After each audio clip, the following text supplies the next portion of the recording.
PTI रहनुमा आजम सवाती के मामले पर पाकिस्तान समेत बरतानिया में भी एहतजाज का सिलसिला जारी है। पीटीआई वेस्ट मिडलैंड के सदर रिफत मुगल कहती हैं कि पहले शहबाज गिल को घर से उठाया गया, अब आजम सवाती के साथ वही सलूक किया जा रहा है। इस हवाले से मजीद बताएंगे नुमाइंदा बोल न्यूज़ मोहसिन मेहदी हमारे साथ है। मेहदी, बताइएगा क्या तफसीलात है? जी बिल्कुल, पीटीआई रहनुमा आजम सवाती की गिरफ्तारी के हवाले से पाकिस्तान समेत दुनिया भर में मुजाहरे हो रहे हैं। इस वक्त हम बरतानिया के बर्मिंघम का जो वेस्ट मिडलैंड की पीटीआई की सदर हैं रिफत मुगल साहिबा, उनके साथ मौजूद हैं। उनसे इस हवाले से जानते हैं कि आजम सवाती की गिरफ्तारी के हवाले से जो मुजाहरे हो रहे हैं क्या कहेंगी, और पाकिस्तान तहरीक इंसाफ का आगे का लाएअमल क्या है, स्पेशली बरतानिया में क्या कहेंगी? देखिए, ये जो आजम सवाती के साथ हुआ और इससे पहले शहबाज गिल के साथ हुआ था, ये हम पाकिस्तान की तारीख में पहली दफ़ा देख रहे हैं। ये जो हरकतें कर रहे हैं, उनकी वीडियो बना रहे हैं, उनको ब्लैकमेल कर रहे हैं, और ये जो बुजुर्ग हैं उनकी पर्सनल लाइफ की उन्होंने वीडियो बना के, और उनका मैंने सुना है उनकी इतनी बेगम जो है तहज्जुद गुजार बुजुर्ग औरत है।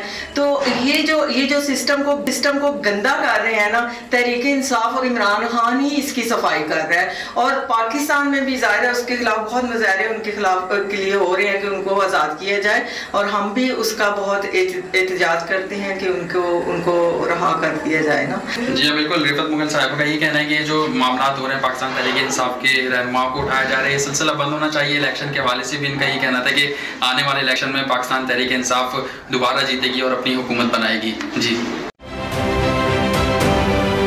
आप ये समझें, ये जो हक है ना, हक पे खड़े रहना और हक को बोलना, ये दूर से लगता है तन्हा हो गए लोग। आप खान साहब को देखें, तन्हा दिखाई देने, सारी जमातें मिलकर उनके खिलाफ हैं, लेकिन आज भी पाकिस्तान की आवाम उस हक की आवाज़ के पीछे जो है 80% से ज़्यादा आवाम उनके साथ है। सेम एग्जैक्टली इसी तरीके से बोल की कहानी है भाई, बिल्कुल अलग आपको तन्हा दिखाई देगा, हर जगह आपको खड़ा हुआ नजर आएगा, हटेगा नहीं किसी चीज़ से। और उसके साथ भी 80% आवाम अगर आज आप देखें तो उसे बोल दिख रही है।